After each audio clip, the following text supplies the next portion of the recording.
All right, everyone, welcome back to another Star Wars Galaxy of Heroes video with Fat Phil, and today we're going to be talking about Omega abilities. And we're going to go through where to get these things, how to get more of them, prioritization, when to spend them. You know, sometimes it's, hey, the Zeta or the Omicron needs them. Other times it's just, hey, I need to put an Omega on the basic, which one makes sense. So we're going to walk through those things, and hopefully you guys gain some insight here. Shout out to Vic in the Sigma Alliance Discord server for asking for this video. I think other players have asked about it as well, and I finally am just caving in, so appreciate you guys. Let's get in. Let's give a shout out to our channel members, as always, for their continued support. If you're ever interested, link down below, along with a link to Discord. Go check it out, guys. Thank you again for your continued support. You are what makes this, community great, and you are, a massive part of that, so I really thank you all. Let's get in here. Let's talk about Omega abilities.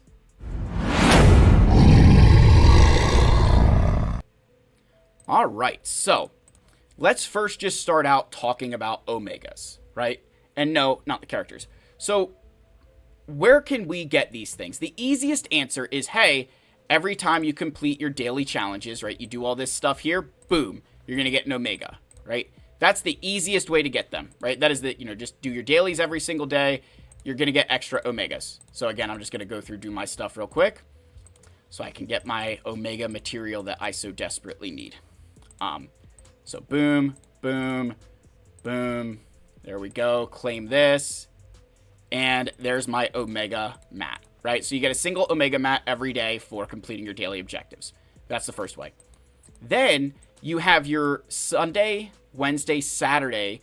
You get the ability mats challenge where you can potentially earn Omegas. Now, there's a chance you get 0. There's a chance you get 3 because it's a 0 to 1. I think it's a 0 to 1 in this challenge. So there's potential you get a bunch of them. There's a potential you get none of them.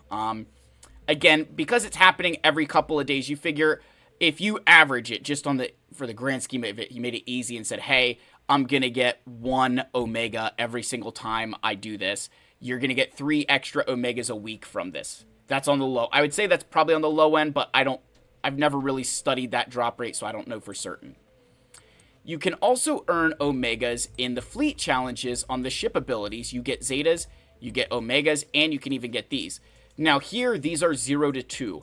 I would say I get less Omegas from this than I do the other challenge, so I don't know that you get quite as many here, but it is possible to get some drops out of this, so don't be surprised when that happens. It's kind of a nice little, hey, got some extra Omegas. Now, the least common way to get Omegas is in the level 8 of the Cantina. There's Omegas. I can tell you that in my entire lifetime of SWGO, I have gotten more Omicrons from this than Omegas. 1000%. I've gotten more Omicrons than Omegas. They never drop here. It's so rare. Unicorns are more often than Omegas. So that's, those ways you can earn them there. However, there's a bunch of other ways to, come into play here. You've got Grand Arena. If you place first, you get 4. Place second to fourth, you get 3. Place 5th to 7th, you get 2. And if you get last, you don't get any. So you at least need to get a win in your GACs to get some Omegas. You can also get them for in the Legacy Assault battles here. Right, so in the Legacy Assault battles, when you do the Mythic tier, you're going to earn 2 Omegas every single time. And then you even have these Omega events where you can earn 1 Omega. And I feel like they're pretty consistent. Like, you get a couple of those a month. Looks like we have another one coming in a couple of days where you can earn some extra Omegas there. So there's various events that will drop Omegas for, participating, completing them in certain tiers. Again, the assault battles, you do get 2 of those for the legacy ones. Then, of course, you've got territory war rewards. So if you are in the, I think that starts with the, I'm trying to think where it starts at. So there you go. If you are at the 5, if your guild is 5 million or above, for a win, you can start earning Omegas. And then once you get up to the, I think it's right here. So once you get up to 120 million, you're going to begin to earn 4 Omegas for first place. And that's consistent from 120 million all the way up to 380. For second place, you start earning Zeta, or start earning Omegas for a loss at 30 million GP, right? So once you get to this bracket, you lose, you're going to earn an Omega. And then when you get up to the, I believe it's the 120 here, you earn 3 for a loss, and that's consistent all the way up to the max bracket. So you can get 3 Omegas for a loss, for most of you, and 4 for a win, right, depending on your guild size. So that's a decent chunk of Omegas over the course of a month. You think you're going to get 4 of those a month. That's a, good bit of Omegas just kind of sitting there for Territory Wars. And then finally, guys, there's certain places that we can purchase these materials, right? So there's all the ways you can get them via rewards, but we can also purchase them. So you can buy them in the fleet store for 1,500. Avoid that. Right now, they're actually in the weekly shipments, right? So you go to the weekly shipment, there's actually Omegas for ally points right now, which I'm not going to lie. For the Zetas and the Omegas here, this is not bad for early players. You could say, oh my gosh, Phil, it's so expensive. That's crazy. Listen, for me, ally points, I use them for, my data cache, which is why I'm much lower. But if you have a lot of these things and you're in need of one of these 2 resources, I'd absolutely buy them. But I'm looking right here at your Mark 1 raid currency. Spending 825 of this a week to get 5 extra Omegas, that's a hell of a deal. That's a really good deal, to be honest. Like, you get a lot of this stuff. To get 5 extra Omegas out of there, I would be doing that every week if I was a player, right? If I needed Omegas, I'm doing that with Mark 1 raid currency. Because that Mark 1 raid currency is for your core gear, which drops pretty regularly. You're probably in a good place with it.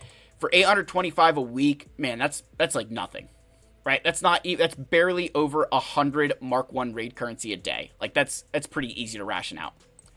You can also purchase these with your episode points. All you are going to say, that's terrible. Why would I purchase those when I can get Omicrons?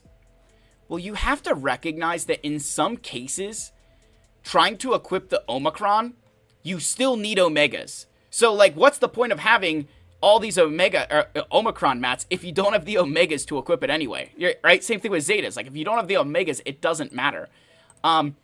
Now, when that comes into play, like this one with Morgan, right? The reason this requires Omega mats is because there's no Zeta on this ability. Comparative to Merrick here, where this is the Zeta, right? Level 7 is the Zeta. Level 8 is the Omicron. So I've already spent Omega materials on the Zeta, so then they just charge you for the Omicron. So that is a change. I don't know if that goes all the way back in time or not to older characters, but I definitely know for the new characters, that's something they're doing, right? Like here with Sabine, if I would equip this Zeta, I would come down here and it would just cost a, Omega material. Or it would just cost the Omicrons because I've already spent the Omegas. So that's kind of how you can obtain these things in the stores, right? I'd say avoid it with the fleets, but your weekly for the raid currency, your episode points, I would absolutely be purchasing those if I was in need of them. It's a slam dunk, right? It's going to progress your account a lot more. Many of you are in that situation now where you probably don't need gear as much as you need Omega mats and Zetas. That's a good place to spend them. I'm not going to lie. I think that's a very, very good way to spend them. So now let's break down kind of how to know which abilities to upgrade. And I'm not going to be able to cover every single character in the game or the ones that everybody specifically needs. So I'm going to pick out some examples of characters and kind of show you how to prioritize your Omega spending. So the first one that I want to kind of point out is a pretty popular character that I'm sure many of you have, and that's Bossk. So obviously he needs them on his Zetas. Your normal rule of thumb is that the Zetas are the best place to spend Omegas. That's your normal rule of thumb, like your Zetas are the most impactful abilities, right? His leadership. Whenever an enemy suffers a debuff or resists, all bounty hunter allies recover 5% health and protection. Yeah, that's worth all the Omegas. Down here, Trandoshan, when Bossk loses taunt, he gains taunt for 1 turn if the weakest enemy has protection. This is absolutely a nice Zeta, but it's kind of more luxury for one simple fact that if the weakest enemy doesn't have protection, then it doesn't matter, right?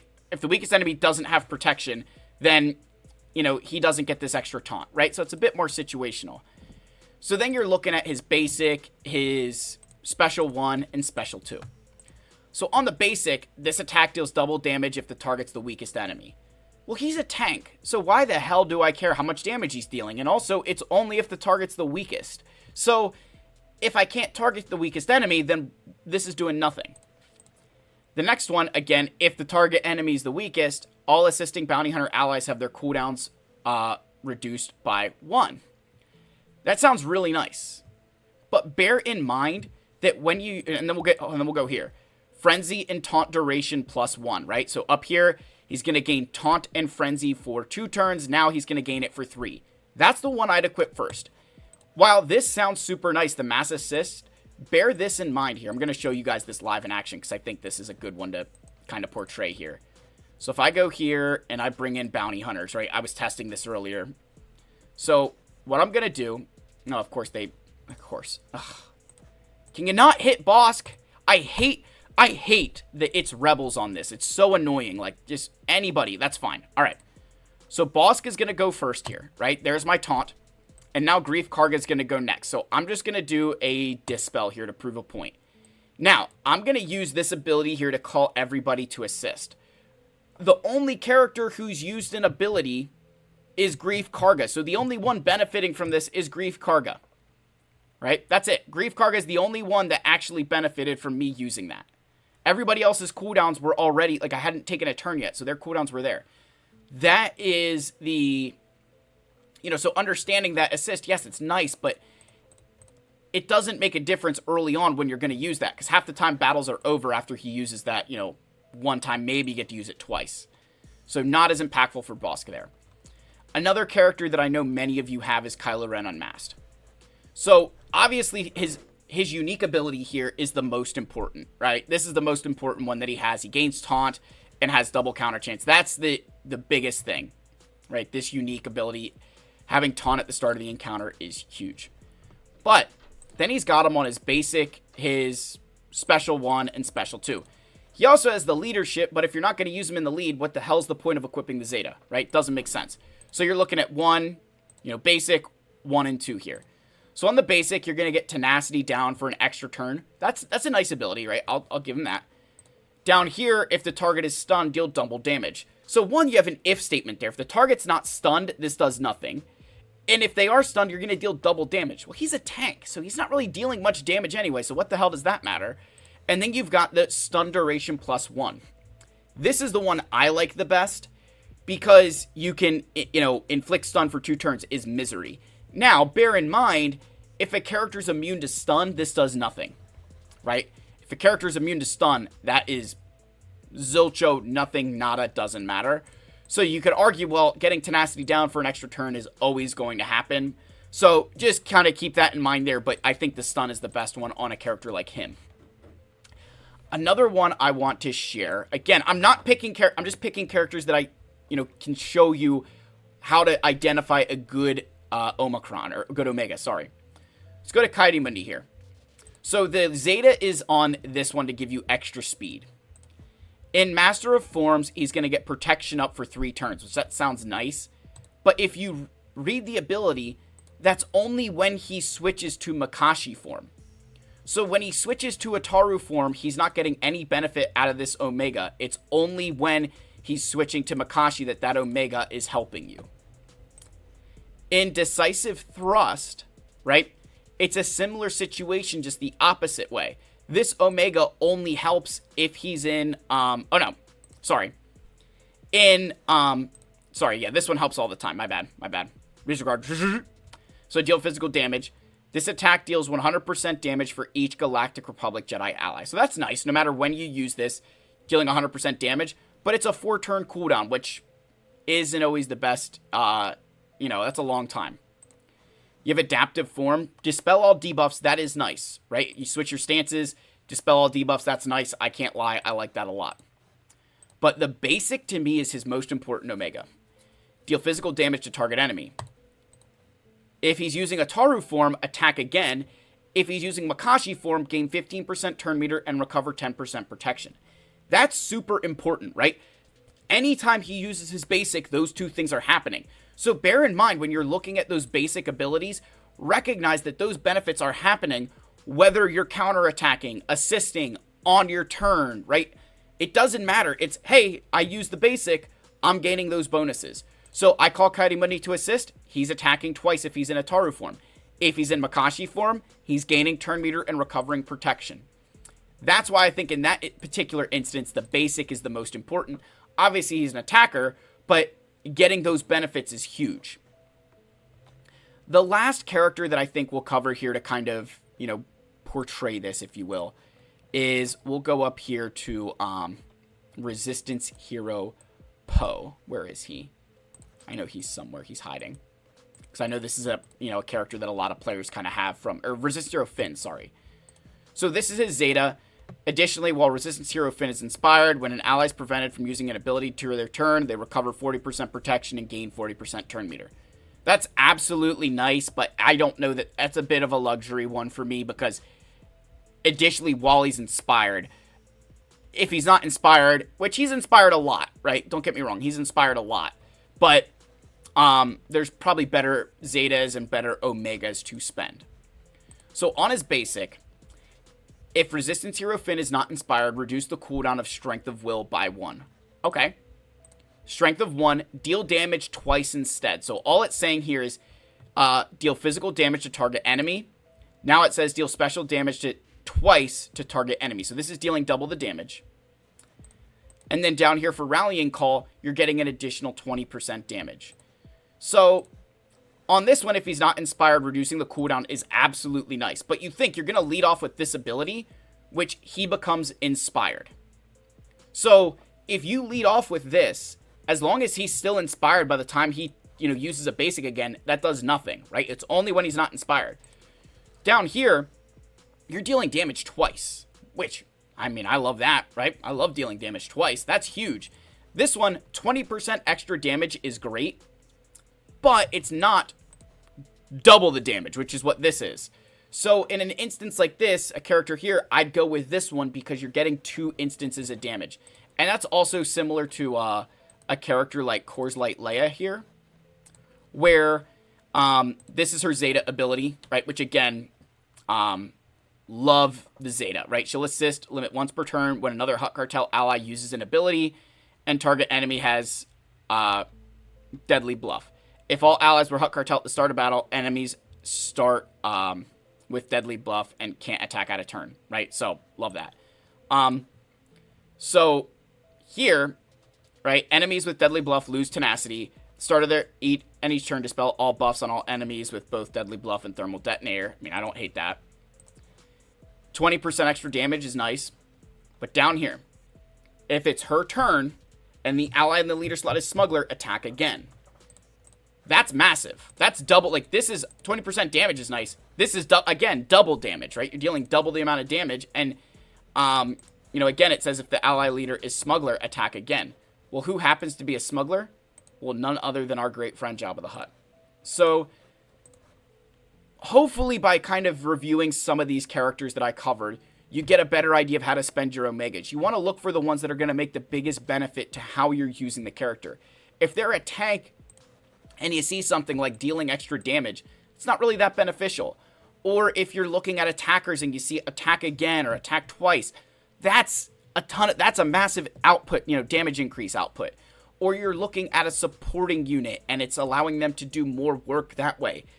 That's kind of how I would spend your Omegas. And normally your rule of thumb is the Zetas are the most important. Just make sure that the Zeta is actually benefiting the character. Like that Resistance Hero Finn is nice, but only in an instance where, hey, if you can't gain turn meter, it's not as helpful. Recovering health and protection is absolutely nice, but it's only if you're going up against a team that's preventing turns, which could be fear or, stun, something like that. So that's the end of the video. Let me know your thoughts down below. Again, like, subscribe, comment. I love you all. May the force be with you, and I'll see you in the next one. Cheers, my friends.